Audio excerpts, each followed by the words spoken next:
Posso. Última questão. A previsibilidade dos baixos resultados em termos de adesão, que falou há pouco, e sabíamos desde o princípio que os resultados não seriam muito favoráveis em termos de adesão. Eu gostava de perguntar se essa ideia que tinham desde o início era em relação às adesões à zona ou em relação às adesões à banda larga móvel em geral.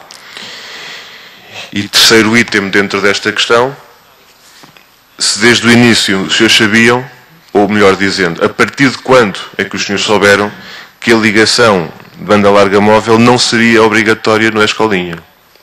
Porque é naturalmente decisivo, penso eu, que uma ligação ser obrigatória ou não ser fará toda a diferença em termos de mercado de ligação de banda larga móvel, a partir do momento em que a zona tem um operador móvel virtual, como disse há pouco, e essa questão, obviamente, se coloca.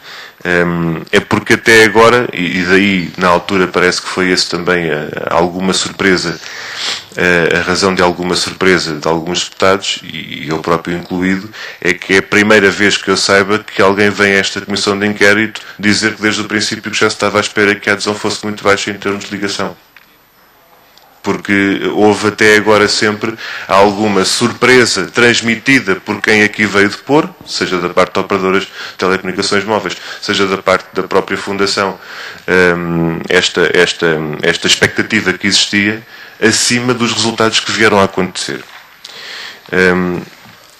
Já agora, e agora sim, abrindo um pouco o leque, se o senhor tiver, se tiver essa opção em relação às alternativas que existiam, não em termos de fabricação, de montagem, dentro do prazo de pouquíssimos dias, dentro daquele preço muito restritivo, dentro daquelas especificações muito claras que foram definidas em setembro, mas a montante do Intel Classmate, porque teve uma atuação, a Intel teve uma atuação extraordinariamente agressiva em termos de mercado, a nível mundial, particularmente desde que se afastou do projeto OLPC. E é em resposta, em termos de mercado global, ao LPC, que aparece o Classmate com uma agressividade muito grande. É esta a leitura que nós fazemos.